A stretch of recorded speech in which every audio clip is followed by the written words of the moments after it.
إن الحمد لله وسلم على نبينا مصطفى محمد صلى الله عليه وسلم وعلى آله وصحبه أجمعين أما بعد أعوذ بالله من الشيطان الرجيم بسم الله الرحمن الرحيم സൂറ ത്വാഹ 80-ാമത്തെ ആയത്ത് അല്ലാഹു സുബ്ഹാനഹു വ തആല വിശദീകരിക്കുന്നു യാ ബനീ ഇസ്രായീൽ ഹേ ബനീ ഇസ്രായേലുകളെ എന്ന് പറഞ്ഞാൽ യാക്കൂബ് നബി അലൈഹിസ്സലാമിന്റെ സന്താന പരമ്പരകളാണ് ബനീ ഇസ്രായേലുകൾ. അവരെ വിളിച്ചുകൊണ്ട് അഭിസംബോധന ചെയ്തുകൊണ്ട് അല്ലാഹു പറയുകയാണ് ഖദ് അൻജൈനാകും മിൻ അദുവ്വിക്കും ഖദ് അൻജൈനാകും നിങ്ങളെ നാം രക്ഷപ്പെടുത്തിയിട്ടുണ്ട് മിൻ അദുവ്വിക്കും നിങ്ങളുടെ ശത്രുവിൽ നിന്നും നിങ്ങളെ രക്ഷപ്പെടുത്തി എന്ന് പറഞ്ഞാൽ ഫിർഔനിൽ നിന്നും നിങ്ങളെ നാം രക്ഷപ്പെടുത്തിയിട്ടുണ്ട് എന്നാണ് അല്ലാഹു സുബ്ഹാനഹു വ തആല പറയുന്നത്. വവഅദ്നാകും നിങ്ങളോട് നാം കരാർ വാങ്ങിയിട്ടുണ്ട് ജാനിബത്തൂരിൽ ഐമന തൂർ പർവ്വതത്തിന്റെ ഭാഗത്തു നിന്നും ഏത് ഭാഗമല്ല ഐമന വലതു ഭാഗം തൂർ പർവ്വതത്തിന്റെ വലതു ഭാഗത്തു നിന്നും നിങ്ങളോട് നാം കരാർ വാങ്ങിയിട്ടുണ്ട്. എന്താണ് ആ കരാർ? തൗറാത്ത് അനുസരിച്ച് ജീവിക്കണമെന്ന് തൗറാത്ത് അവർക്ക് ഇറക്കി കൊടുത്തുകൊണ്ട് ഇതനുസരിച്ച് കൃത്യമായി ജീവിതം ചിട്ടപ്പെടുത്തി ജീവിക്കണമെന്നുള്ള കരാർ. ആ കരാർ പിന്നീട് അവർ ലംഘിക്കേണ്ടതാണെന്ന് പറയുന്നത്.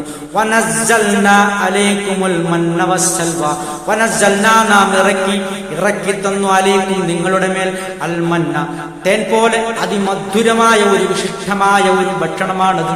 തേനെന്ന് പറഞ്ഞുകൂടെ, പക്ഷെ അതുപോലെ വിശിഷ്ടമായ മധുരമുള്ള ഒരു ഭക്ഷണമാണ് മന്ന. വസ്സൽവ കാടപ്പക്ഷി പോലെയുള്ള ഒരു പക്ഷിമാംസമാണ്, കാടപ്പക്ഷിയല്ല പക്ഷെ അതുപോലെയുള്ള ഒരു പക്ഷിമാംസമാണത്.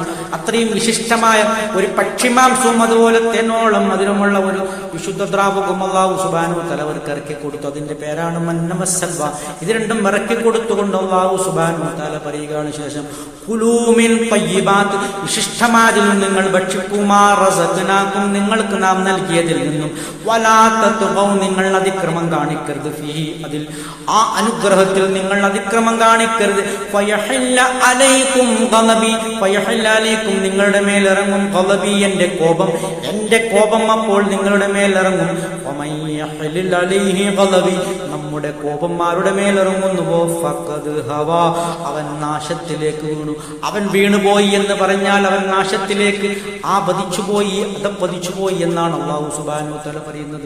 അത്രയും ദുരവസ്ഥയാണ് അവരുണ്ടാകുന്നത്. അതുകൊണ്ട് അള്ളാഹുവിന്റെ അനുഗ്രഹങ്ങൾ അനുഭവിച്ചുകൊണ്ട് അവനോട് നിന്നും നന്ദിയുള്ളവരായി അള്ളാഹുവിന്റെ നിയമനിർദ്ദേശങ്ങൾക്ക് അനുസൃതമായി ഈ ലോകത്ത് ജീവിച്ച് പരലോക വിജയം നേടിയെടുക്കണമെന്നാണ് അല്ലാഹു സുബ്ഹാനഹു വ തആല നൽകുന്ന സന്ദേശം. ഇത്രയുമാണ് ഇതുമായി ബന്ധപ്പെട്ട് സംസാരിക്കാനുള്ളത്. സത്യമായി മനസ്സിലാക്കുന്ന സജ്ജനങ്ങൾ നമ്മെ അല്ലാഹു ഉൾപ്പെടുത്തി അനുഗ്രഹിക്കുമാറാകട്ടെ. അൽഹംദുലില്ലാഹി റബ്ബിൽ ആലമീൻ.